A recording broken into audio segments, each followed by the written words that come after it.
Hamil itu kalau dia trimester pertama kan sering mual muntah hebat, hiperemesis gravidarum gitu kan.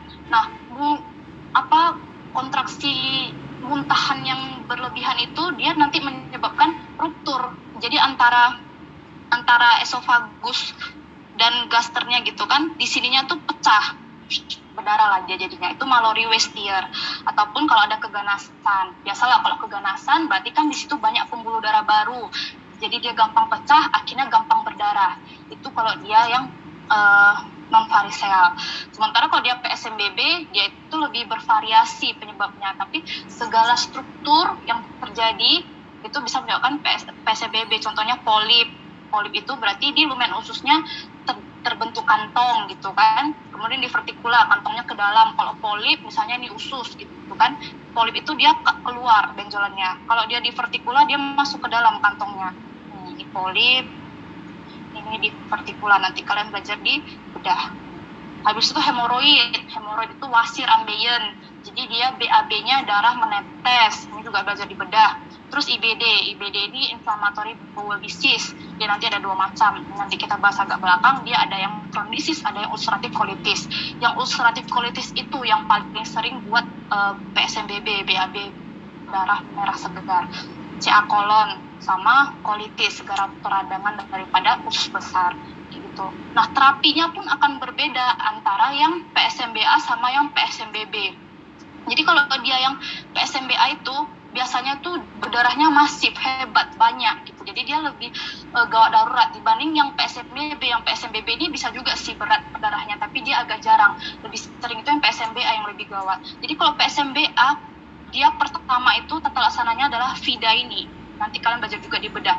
VIDA itu singkatan daripada fasting, puasa, kemudian IV fluid, masukkan cairan, dekompresi, sama antibiotik. Tapi sebelum ini semua, pokoknya intinya kalau perdarahan apapun itu nanti muncul soalnya. Kalau tensinya udah dia bilang kayak 80 per palpasi atau kayak mana, pokoknya dia tidak stabil. Yang pertama itu adalah resusitasi dulu, baru masuk yang ini tata laksananya. Nah, kalau PSMBA dia VIDA ini tadi, dekompresi pakai NGT sama antibiotik untuk profilaksis terjadinya infeksi. Nah, PSMBA dibagi lagi. Kalau dia non-variseal, yang karena ulkus, Mallory Weiss, keganasan, itu dia beda sama yang variseal. Jadi, variseal ini memang dia agak spesial, agak khas gitu, karena dia patofisiologinya pun berbeda gitu kan. Nah, kalau dia yang non-variseal, dia itu pengobatannya harus cepat ya kan, jadi dia IV, PPI bolus 80 mg IV, langsung dibolus banyak dulu. Setelah dia masuk bolus baru lanjut drip, jadi dicampurkan ke dalam cairan infusnya 8 mg per jam selama 72 jam. Berarti kira-kira itu 3 hari ya kan diberikan. Nanti kalau misalnya masih nggak bisa, barulah pakai endoskopi masuk. Nanti dia kayak di kriol, kayak dibekukan gitu daerah yang lukanya itu. Habis itu juga bisa diberikan injeksi vitamin K atau vitaminadion sama antagonis daripada histamin 2. Tapi ini udah paling bawah sih dia terapinya. Yang paling penting itu PPI bolus sama kalau nggak bisa pakai endoskopi. Tapi kalau udah yang Mallory Weiss tear itu udah harus pembedahan kalau memang dia udah pecah gitu. Nah, habis itu kalau dia yang variseal, nah ini suka ditanya. Kalau dia variseal, dia itu obat-obatannya yang vasoaktif. Jadi dia itu bersifat memvasokonstriksi. Obatnya itu apa aja? 3 ini. Antara octreotide, somatostatin, atau vasopressin. Dipilih salah satu, bukan diberikan 3-3-nya langsung. Jadi ini pilihannya 3 itu. Nah, kalau nggak bisa endoskopi treatment juga, jadi langsung diligasi ataupun di krio di daerah yang berdarah itu. Nah, lalu karena varicella ini dia biasanya pada orang-orang yang sirosis hepatis, jadi takutlah dia terjadi, nanti kita bahas juga di belakang, sekilas dulu ya, takut terjadi dia SBP, spontan bacterial peritonitis, jadi diberikan antibiotik profilaksis sama propanolol dan laktulosa. Ini memang adalah tata laksana yang diberikan pada pasien-pasien yang ada sirosis hepatis gitu. Tapi kalau untuk menghentikan perdarahannya di situ memang adalah ini tata laksananya. Cuman kalau dia yang varicella biasanya akan diberikan ketiganya ini, obat vasoaktif, antibiotik profilaksis, propanolol sama laktulosa kayak gitu. Sementara kalau dia PSMBB, dia tuh kalau dia tidak stabil hemodinamiknya resusitasi dulu. Kalau udah baru dia puasa. Jadi kayak pemberian NGT itu tidak begitu bermanfaat kalau pada orang-orang yang PSMBB. Dia lebih manfaatnya untuk yang PSMBA.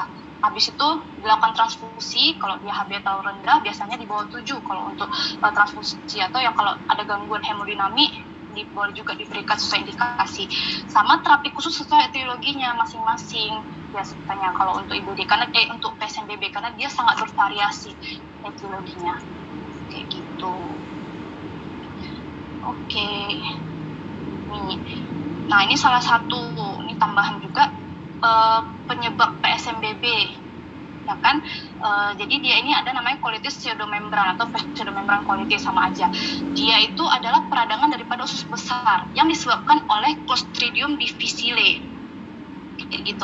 Jadi ini faktor risikonya biasanya pada orang-orang yang dirawat lama di rumah sakit lalu dapat antibiotiknya lama, jangka panjang, dan antibiotiknya ini 4A tambah 4C ini.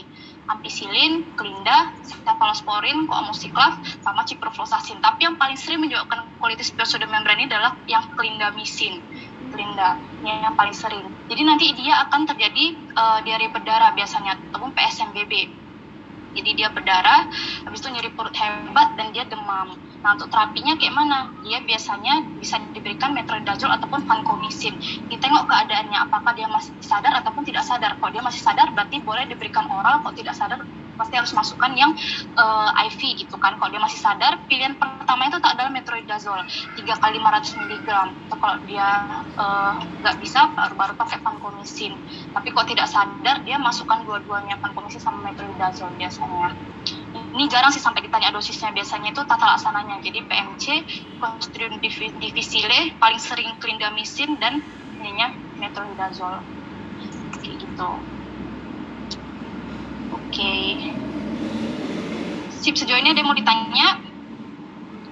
Kita masuk ya yang kelima, ada diare akut. Jadi kalau diare itu pengertiannya adalah perubahan frekuensi dan juga konsistensi. Jadi dia harus dua-duanya. Kayak gitu. Jadi frekuensinya itu minimal meningkat 3 kali per hari, dan konsistensi itu menjadi lebih lembek. Jadi airnya itu lebih banyak daripada ampasnya. Bisa dengan darah atau tanpa darah ataupun lendir. Dan dia kalau akut kurang dari 14 hari. Kalau dia lewat dari 14 hari itu namanya diare yang sudah kronis. Nah, terapinya ini kita bicara untuk diare yang pada orang dewasa. Nanti untuk diare anak akan kalian pelajari lagi waktu kelas anak gitu. Kalau untuk dewasa, yaitu terapinya yang pertama tetap rehidrasi dan juga diberikan antibiotik empirik sesuai etiologi, atau kalau memang dia nggak mengarah ke infeksi bakteri nggak perlu diberikan antibiotik gitu. Nah, untuk rehidrasi pada orang dewasa dia agak beda gitu kan, dia itu sesuai dengan klinisnya. Kalau klinisnya kira-kira dehidrasi yang ringan, apakah sedang ataupun berat, dia penggantiannya itu berdasarkan ini persen daripada berat badan yang hilang kayak gitu. Ini agak jarang sih ditanyakan kalau untuk PPD pada yang dewasa. Yang sering rehidrasi itu nanti untuk anak-anak gitu. Nah, mungkin keluar ini patofisiologi diare. Jadi ini singkat aja. Diare itu secara umum dia disebabkan ada 4 patofisiologi. Osmotik, inflamatorik, sekretorik, ataupun karena peristaltik. Jadi yang pertama osmotik. Jadi dia itu terjadi karena ada peningkatan tekanan osmotik di usus. Contohnya pada orang yang intoleransi laktosa. Jadi laktosa itu dia tekanan osmotiknya lebih tinggi, dia lebih pekat gitu, dia menarik air. Akhirnya karena banyak isi lumennya, air tertarik ke lumen usus, dia menjadi diare, itu osmotik. Kalau inflamatorik memang terjadi inflamasi di mukosanya, itu paling sering kalau pada infeksi-infeksi, contohnya disentri ataupun ada nanti IBD, inflammatory bowel disease, memang terjadi inflamasi di sepanjang ususnya kayak gitu. Nah, kalau dia terjadi inflamasi, biasa akan ada itu transudasi, perbedaan cairan seperti itu. Jadi dia isi lumen ususnya juga akan meningkat sehingga dia akan menjadi diare. Nah, kalau sekretorik ini dia agak beda. Dia ini hanya satu-satunya contohnya adalah penyakit kolera. Jadi dia itu toksin daripada si kolera ini menyebabkan terbukanya ini, dia meningkatkan CAMP dulu, lalu membuka kanal natrium dan Cl. Jadi natrium sama Cl itu kan sifat menarik air. Jadi kalau itu terbuka, keluar LNA-nya, maka ikut keluar juga airnya. Jadi sekretorik ini karena dia ikut mengeluarkan air dan elektrolit-elektrolitnya. Makanya nanti kondisinya itu pasiennya akan sangat lemas kalau pada yang kolera. Itu diare sekretorik pada kolera. Dan yang terakhir itu kalau masalah peristaltik ini biasanya pada orang yang irritable bowel syndrome IBS. Jadi karena meningkat gitu kan, dia biasa faktor stres gitu. Jadi peristaltik ususnya meningkat ataupun peristaltik ususnya menurun. Kalau meningkat ya jelas semakin cepat dia gerak, mencret lah dia jadinya. Karena belum sempat diserap udah lewat aja mencret jadinya. Kalau dia yang lambat itu karena dia pertumbuhan bakteri, lambat makanannya. Akhirnya bakteri punya kesempatan untuk hidup dan berkembang di makanan yang lambat gerak itu. Nah, lama-lama jadi kayak yang inflamatori itu, jadi infeksi, akhirnya mencret juga, diare, seperti itu. Nah, baru kita masuk beberapa diare yang spesifik. Jadi yang pertama itu kolera. Nah, kolera itu etiologinya, ya kalian udah tahu, Vibrio cholera, ya kan, jadi itu adalah bakteri gram negatif yang berbentuk koma. Inilah gambarnya, ya kayak gini, karena negatif warnanya merah gitu kan. Gejala klinisnya itu diarenya tidak berdarah, tapi dia sangat encer dan diarenya sangat banyak, sangat sering. Dia bisa sampai lebih dari 10 kali dalam sehari dan sangat cepat dehidrasinya kalau pada kolera. Di Indonesia kata-katanya sih udah nggak ada lagi kolera ini. Nah, nanti saat pemeriksaan fisik akan dijumpai dehidrasi yang sangat berat. Jadi matanya cekung, penurunan berat badan, karena kan tubuh kita ini banyak air. Jadi kalau airnya keluar terus ya udah penurunan berat badan juga. Kemudian oligouria, kencingnya jadi semakin sedikit. Ada tanda-tanda shock karena dehidrasi berat, shock hipovolemik dia ya kan. Sama ini, washerwoman's hand. Tangannya saking dehidrasi itu bekerut, jadi kayak ibu-ibu yang habis cuci baju. Makanya namanya washerwoman's hand. Sangat keriput gitu tangannya. Nah, untuk pemeriksaan penunjangnya, gold standar itu tetap adalah pakai kultur ya kan. Jadi fesisnya, mencretnya itu dikultur dengan media TCBS, dan kemudian bisa dilakukan pemeriksaan mikroskop lapangan gelap kayak gitu. Ini patofisiologi tadi udah kita jelaskan. Pokoknya dia intinya itu adalah diare yang sekretorik. Jadi terbuka kanal natrium dan Cl, ikutlah cairannya keluar kayak gitu.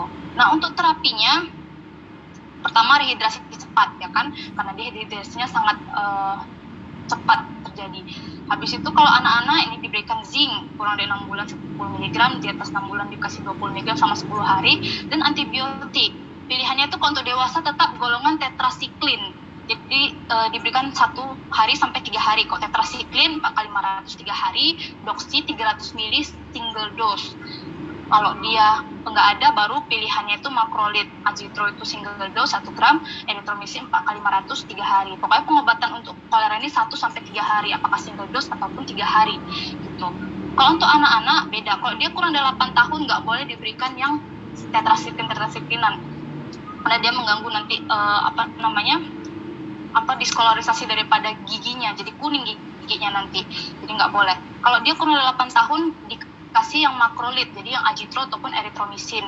Dia udah ada ini dosis-dosisnya tertera, jarang sih dia biasanya nanya apa jenis antibiotiknya gitu. Kalau nggak ada baik tetrasiklin maupun makrolida, pilihan antibiotik terakhirnya itu golongan quinolone, contohnya ciprofloxacin. Kalau dewasa 1 gram single dose, kalau anak 20 mg per kilogram berat badan single dose. Oke, itu untuk kolera. Yang kedua itu diare karena E. coli. Nah, jadi kalau E. coli ini nanti kita bagi dua. Dia ada yang non-inflamatori, yang diarenya itu biasa-biasa aja, sama ada yang diare inflamatori, memang dia terjadi inflamasi di situ. Jadi kalau yang biasa-biasa aja itu ini, dia enterotoksigenik, jadi dia betul-betul diare yang biasa cair kayak gitu. Biasanya pada orang-orang yang bepergian, traveler's diary gitu. Tapi kalau dia nanti untuk inflamatori, dia agak banyak jenisnya. Tapi kalau untuk yang dewasa, antara dua ini aja. Dia inflamatori karena dia bisa menyebabkan diare berdarah. Hanya dua inilah yang bisa berdarah kalau untuk E. coli.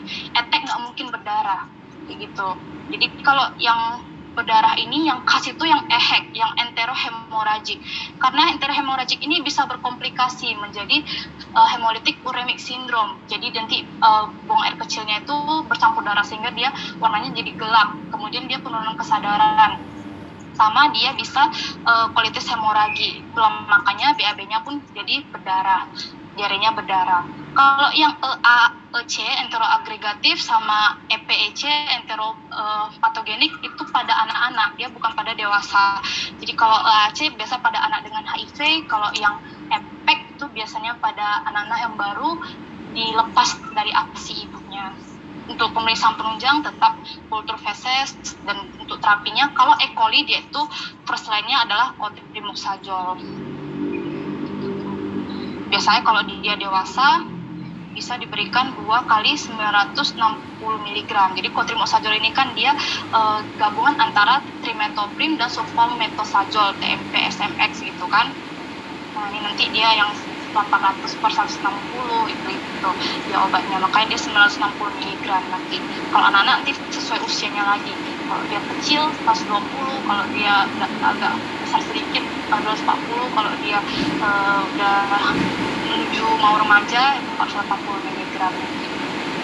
Untuk anak-anak ada lagi di diare anak. Oke, diare selanjutnya itu diare yang disentri. Jadi disentri itu adalah diare berdarah. Nah, kalau diare berdarah ini dia etiologinya ada 2. Apakah yang basiler karena bakteri atau yang amubi yaitu karena parasit amuba. Kalau dia yang basiler, yang bakteri itu disebabkan oleh Shigella dysentery, jadi bakteri gram negatif ya. Kalau dia yang amubi antara 2, Entamuba histolytica atau Balantidium coli penyebabnya. Itu ya, ingat dulu. Kalau dia yang Shigellosis sama amoebiasis, bedanya itu apa? Kalau dia yang bakteri, ingat aja dia itu biasanya lebih berat.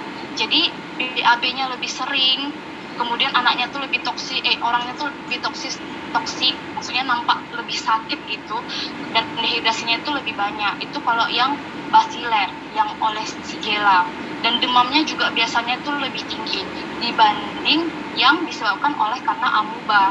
Nah, untuk pemeriksaan penunjangnya pakai feses rutin sama, ya kan? Cuman yang di amuba dia lebih banyak yang khas. Kalau bakteri itu dia tidak bau fesesnya. Tapi kalau yang amoebiasis dia baunya tuh busuk. Yang karena amuba. Nah, amuba kan parasit, dia biasanya lendir darah, kemudian baunya tuh busuk. Habis itu ada ini namanya crystal charcot Leiden. Ini khas pada yang oleh karena amuba Entamuba histolytica. Kayak gitu. Lalu kalau di Entamuba histolytica nanti itu gambarannya ada parasit yang isinya itu terdapat eritrosit kayak gitu. Ini ya gambarnya. Jadi nanti sering itu di soal dia membuat kita agak bingung. Jadi yang bisa bikin berdarah itu parasit hanya 2 pokoknya. Kalau nggak Entamuba histolytica, Balantidium coli. Entamuba coli tidak mungkin buat diare berdarah gitu ya. Jadi kalian lihat lagi kalau dia nanti keluar soal gambar. Nanti kalau dia yang amuba ini bisa berbentuk kista ataupun berbentuk trofozoid. Trofozoid itu bentuknya pasti nggak bulat, yang bulat itu kista gitu kan. Nah kalau kista Entamuba histolytica yang bisa berdarah itu, dia maksimal intinya 4, dia nggak bisa lebih dari 4 kalau untuk histolytica ya. Jadi gambarnya tuh biasa kayak gini. Nanti kalau misalnya dia keluar soalnya pakai gambar trofozoid, berarti gambarnya 1 nggak bulat ya kan, kayak gini lah, nggak bulat. Terus dia ada eritrositnya, karena dia makan eritrosit berdarah. Itu kalau trofozoid daripada Entamuba histolytica. Nanti bedakan kalau dia Entamuba coli, kita pasti bulat ya kan, tapi intinya tuh banyak. Dia tuh bisa 8-12 biji intinya. Itu jadi untuk membedakannya. Nah, hari itu tuh keluar lah mirip yang gambar kedua ini gitu kan. Dia macam-macamnya kayak ada 4 gitu kan.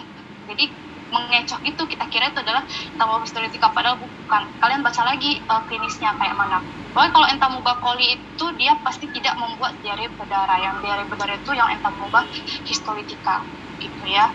Nah ini sendiri dia kalau ini 1, 2, 3, 4, 5, 6, 7 ya yang nampak.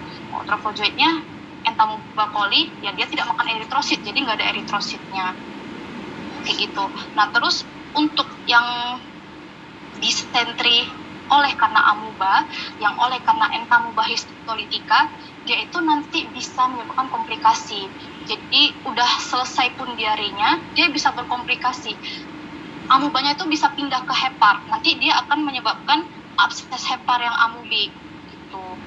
Nanti kita bahas juga abses hepar. Kalau yang Balantidium coli enggak. dia. Khasnya Balantidium coli itu apa nanti? Dia ada dijumpai makronukleus sama mikronukleus. Contohnya selanjutnya. Oke, ini untuk terapinya. Kalau untuk terapinya, yang Shigella karena bakteri kita kasih antibiotik. Dewasa itu pilihannya adalah ciprofloxacin. Kalau anak-anak cotrimoxazole. Tapi kalau dia yang oleh karena amuba, parasit ya kan, DOC kita tetap adalah metronidazole. Itu diberikan 3 kali 500 mg 5-10 hari. Tapi kalau nanti dia udah jadi abses hepar, udah bukan hanya diare saja, yang amuba itu kita dosisnya tingkatkan. Jadi 3 kali 750 mg selama 10 hari. Gitu. Nah, ini untuk Balantidium tadi. Jadi kalau ini pokoknya dia itu tetap ada makronukleus dan ada mikronukleus. Makronukleus di sini nggak nampak mikronukleusnya. Dan dia itu ada silia-silianya kalau untuk Balantidium. Pokoknya kalau apa tadi kan jelas beda ya. Ini kan dia ada eritrosit, ini nggak ada. Pokoknya nggak ada yang panjang-panjang kayak sosis gitu. Kalau yang udah ada panjang-panjang macam sosis, nah itulah makro dan mikronukleusnya. Itu adalah Balantidium coli. Kalau Balantidium coli nanti dia beda antibiotiknya. Pilihannya itu yang bawahnya ada iodofinol, tapi first choice-nya tetap metronidazole sama juga gitu. Habis itu kalau untuk penyebab disentri atau diare berdarah yang lain, yang terakhir itu ada infeksi daripada Campylobacter jejuni.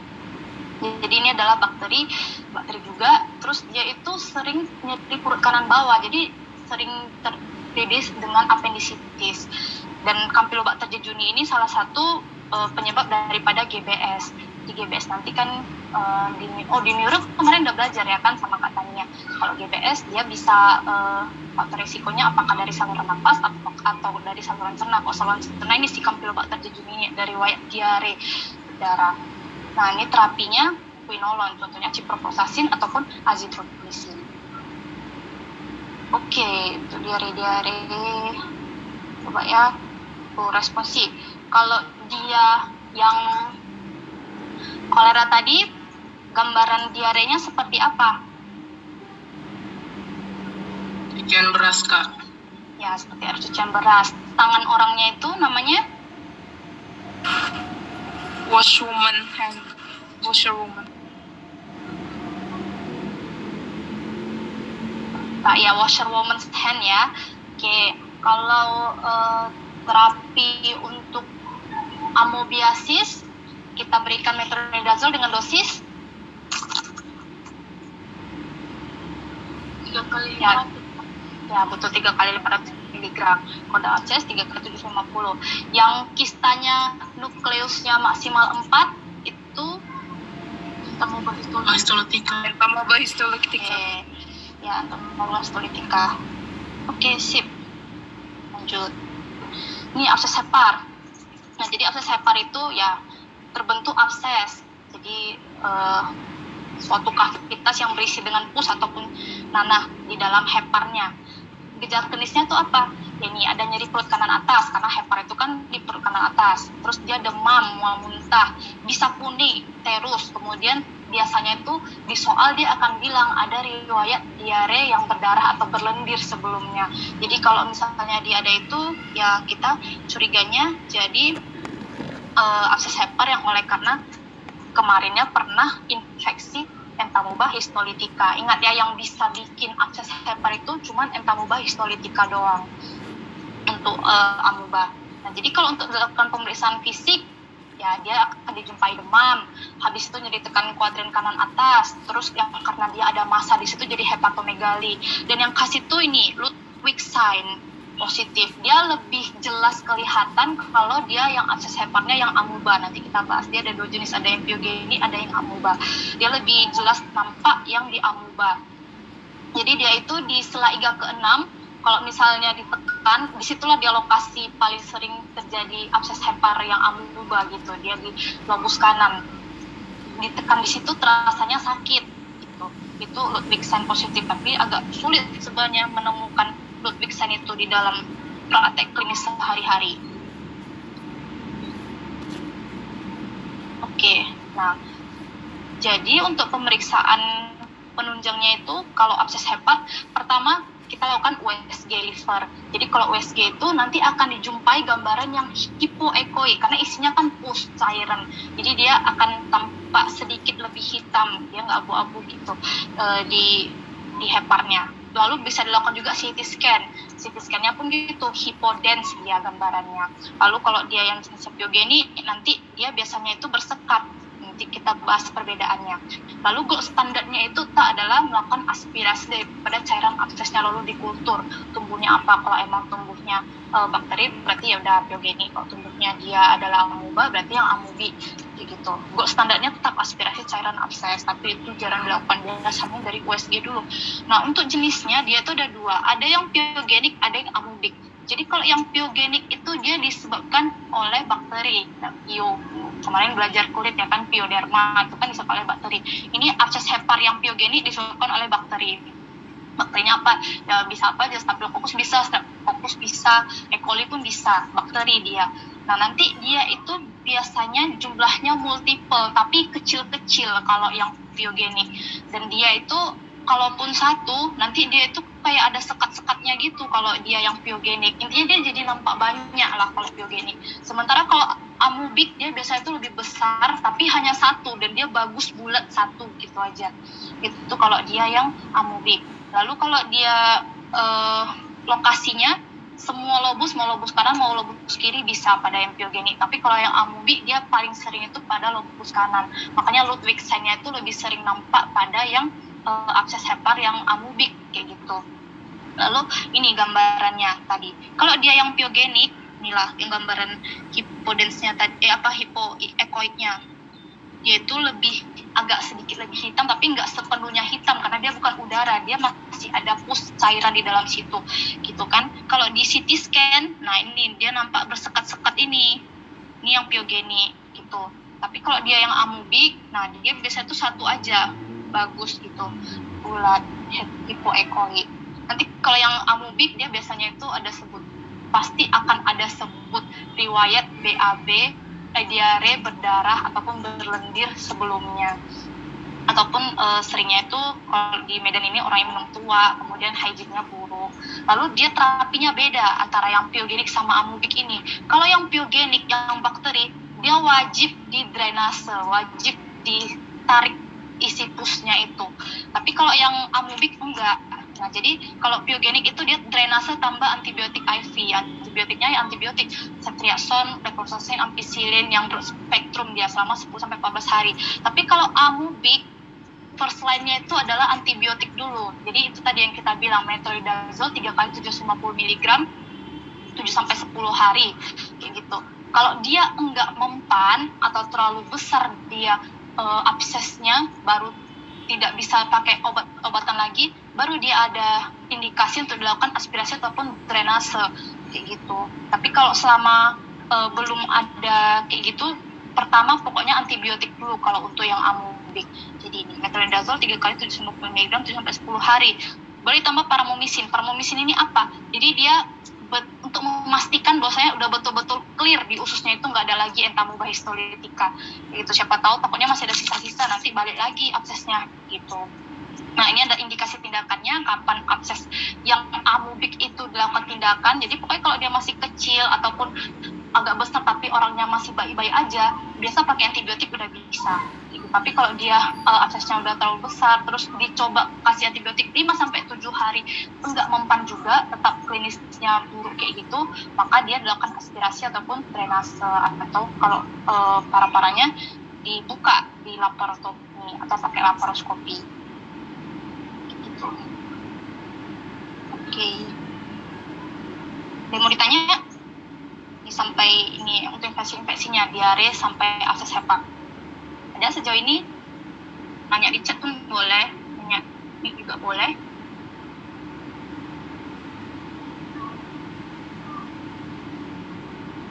Kita lanjut ya. Oke. Kalau ada yang nggak paham langsung ditanyakan aja ya. Yang ketujuh, ini kita ada irritable bowel syndrome, IBS. Nah, jadi kalau tadi dispepsia itu dia rasa tidak nyamannya di perut bagian atas, IBS ini dia mirip dispepsia, tapi dia tidak enaknya itu di perut bagian bawah gitu. Jadi dia itu tidak enak perutnya, atau mencret ataupun susah BAB Itu dia di perut bagian bawah. Ditegakkan diagnosisnya itu berdasarkan kriteria Roma juga. Jadi dia itu gangguan fungsional. Dia tidak ada gangguan organiknya kalau pada IBS ini. Biasanya dicetuskan oleh stres paling sering. Nah, gejalanya itu dia minimal, nih kalau kriteria Roma 3 ya, 3 itu 333 ingat. Kriteria Roma 3 dia gejalanya 3 hari dalam sebulan, minimal dialami selama 3 bulan, dengan onsetnya itu 6 bulan terakhir. Gitu. Apa aja yang terjadi? Jadi dia perubahan frekuensi BAB, apakah dia jadi mencret, jadi lebih dari 3 kali sehari, atau jadi konstipasi, lebih dari dia tidak BAB lebih dari 3 hari, gitu. Kemudian perubahan konsistensi daripada BAB-nya, jadi keras atau jadi encer, dan kata kuncinya untuk IBS ini adalah membaik dengan defekasi. Kalau nanti jumpa soal, udah membaik dengan defekasi, udah IBS lah itu pokoknya. Itu. Cuman sekarang itu ada kriteria Roma yang baru, yaitu kriteria Roma 4. Bedanya itu hanya waktunya saja. Kalau untuk dia perubahan frekuensi ataupun konsistensi BAB-nya itu sama dan membaik dengan defekasinya itu juga sama. Cuman bedanya itu lama gejalanya. Jadi kalau tadi itu 3 hari dalam sebulan, si kawan ini dia dalam 1 minggu itu harus selalu ada tidak enak perutnya itu. Jadi minimal 1 hari dalam seminggu selama 3 bulan terakhir. Jadi setiap minggu itu adalah episode nggak enak perutnya. Itu baru disebut IBS kalau berdasarkan kriteria Roma 4. Gitu. Dan kalau biasanya soal-soal masih pakai yang Roma 3 ya, Roma 4 ini agak baru kita dipakainya. Meskipun keluarnya udah lama di 2018. Gitu. Nah, jadi kalau misalnya untuk klasifikasinya IBS ini kita bagi atas 3. Ada yang tipe diare, ada yang tipe konstipasi, sama yang tipe kombinasi. Atau ada juga yang hanya nyeri doang, dia enggak ada diare, enggak ada konstipasi, tapi membaik dengan defekasi. Jadi perutnya sakit tapi kok udah boker enak gitu. Itu pokoknya IBS lah dia. Nah, jadi terapinya juga simptomatik sesuai gejalanya. Kalau dia yang diare, berarti di stop lah diarenya, pakai loperamid. Kalau dia yang konstipasi keras, berarti bagaimana supaya dia lembek, jadi kasih serat, misalnya Psyllium agar-agar, gitu, atau polyethylene glycol, atau lubiprostone. Itu biasanya kalau untuk IBS. Dia hanya simptomatik. Kalau kombinasi ya lihat mana yang lebih berat gitu gejalanya, ya kan. Dia mungkin sekali kadang diare, sekali kadang dia konstipasi kayak gitu. Tapi kalau dia yang hanya sakit-sakit aja, ini biasanya paling sering itu antispasmodik, contohnya hyosin tuh. Kemudian bisa juga diberikan probiotik, LBO, ataupun ini karena dia paling sering karena masalah stres, diberikanlah obat trisiklik antidepresan, contohnya amitriptyline, jadi obat psikiatri dikasihnya. Lalu selain daripada obat-obatan, dia yang penting itu adalah terapi non-medikamentosanya. Dia harus hindari pencetus. Biasanya pokoknya nanti pun di soal dia kayak bilang belakang ini pasti sedang tertekan dalam masalah pekerjaan, misalnya gitu kan. Itu dia biasanya. Habis itu hindari makanan yang mengandung gula, karena tadi kalau dia gula Cina saya mau nikah. Oke.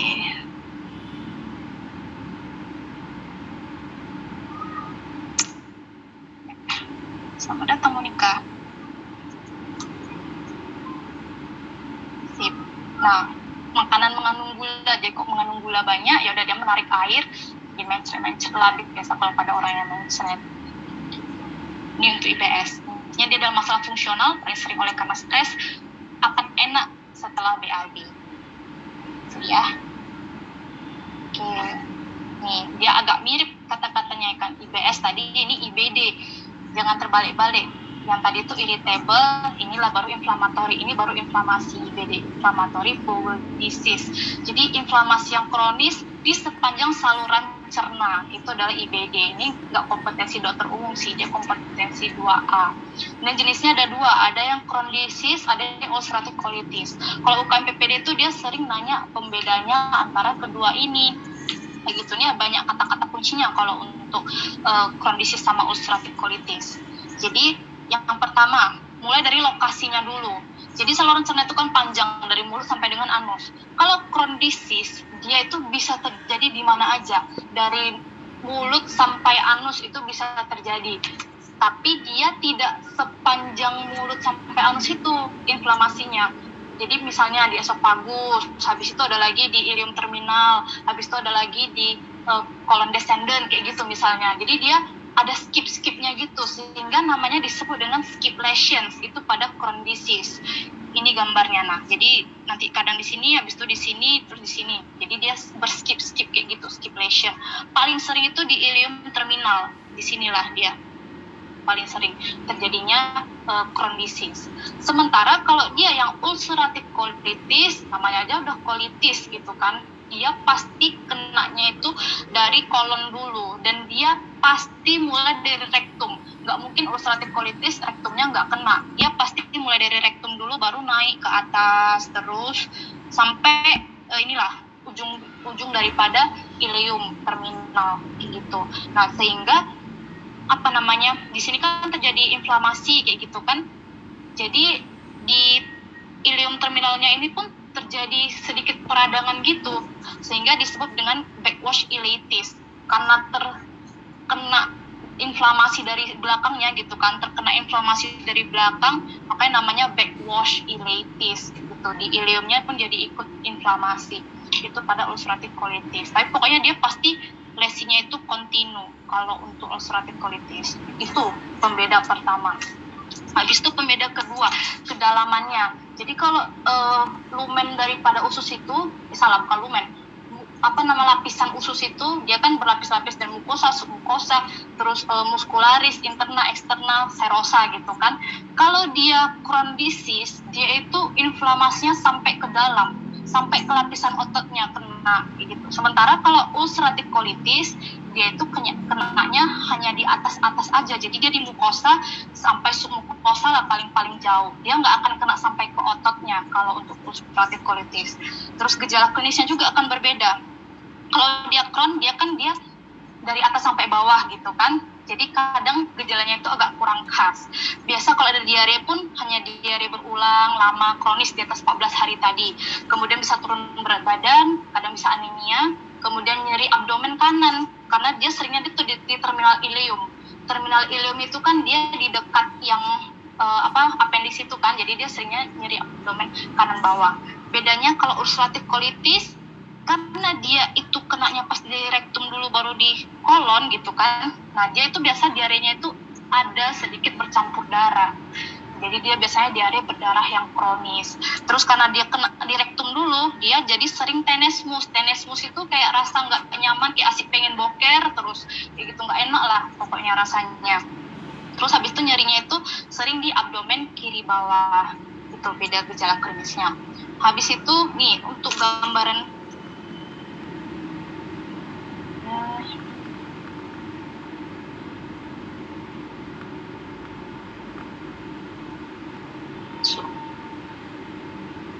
hati.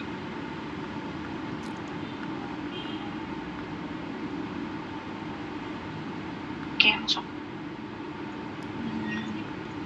Habis itu untuk gambarannya. Jadi untuk pemeriksaan penunjangnya, dia itu sebenarnya untuk standarnya tetap pakai pemeriksaan patologi anatomi, menemukan ada gambaran sel-sel radang lah di ususnya itu gitu kan. Tapi pemeriksaan penunjang yang lain itu bisa dilakukan endoskopi juga, kemudian bisa dilakukan PA, sama yang paling sering itu barium.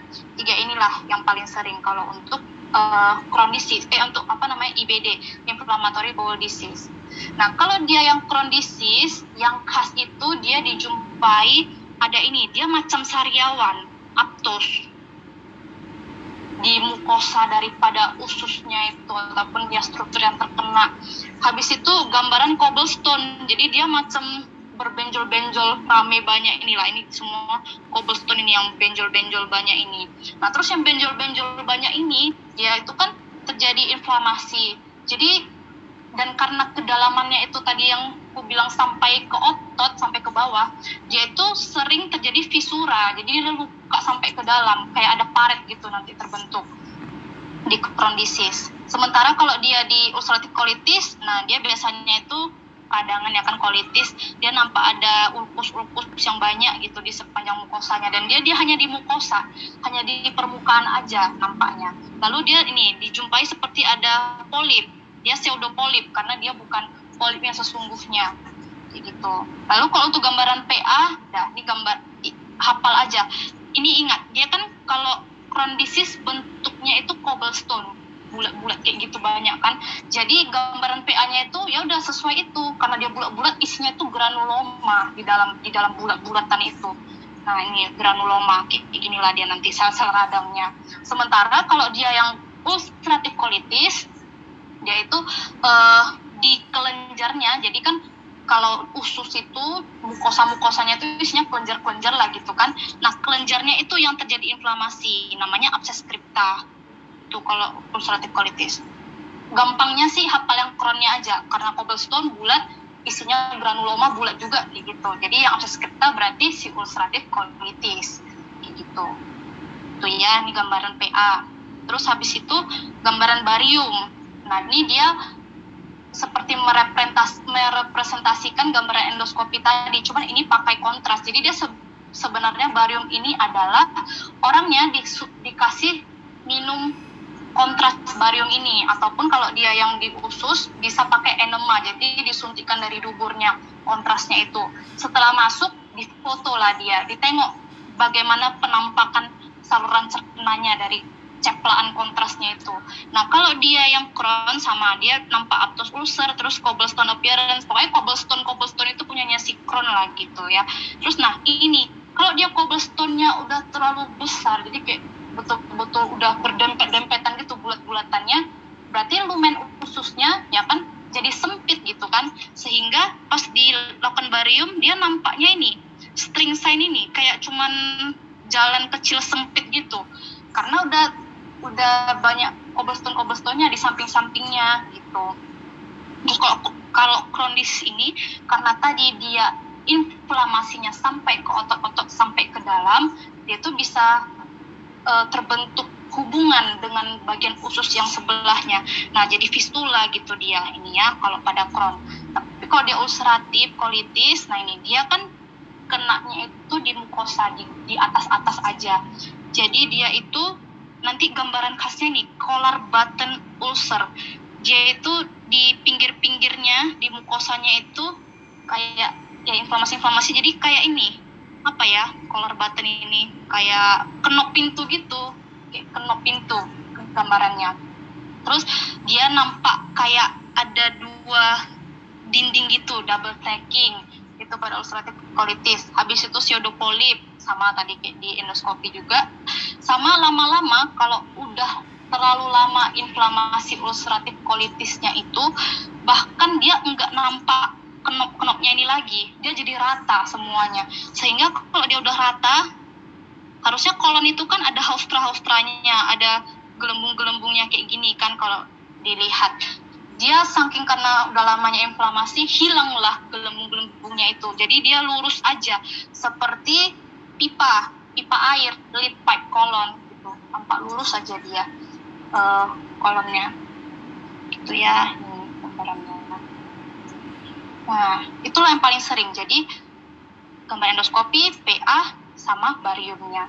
Intinya cobblestone punyanya Crohn disease gitu. Baru yang lain boleh di gampangnya kayak mana kalian menghafalnya. Nah kalau untuk keganasan paling sering itu faktor risiko keganasan pada yang ulcerative colitis berhubungan dengan CA colon, biasanya karsinoma colon, karena dia ada hubungan dengan HLA B27 kalau ulcerative colitis. Kalau dia Crohn disease nggak kalah menyebabkan keganasan, bisa tapi lebih jarang dia. Terus komplikasinya kalau ini dia fistula, striktur, habis itu bisa obstruksi. Kalau cobblestone-nya tadi bisa mengganggu, obstruksi lah dia, jadi nggak bisa jalan lagi isi ususnya. Kalau ulcerative colitis karena dia kenanya di kolon, nanti lama-lama kolonnya juga kehilangan kemampuan untuk menggerakkan isi ususnya, sehingga akhirnya tertumpuk jadi besar gembung gitu. Kolonnya jadi besar sekali, toxic megacolon namanya. Itu kalau ulcerative colitis. Tapinya ini nggak kompetensi kita, tapi cukup tahu intinya karena dia masalah inflamasi, kita kasihlah obat untuk menekan inflamasinya itu.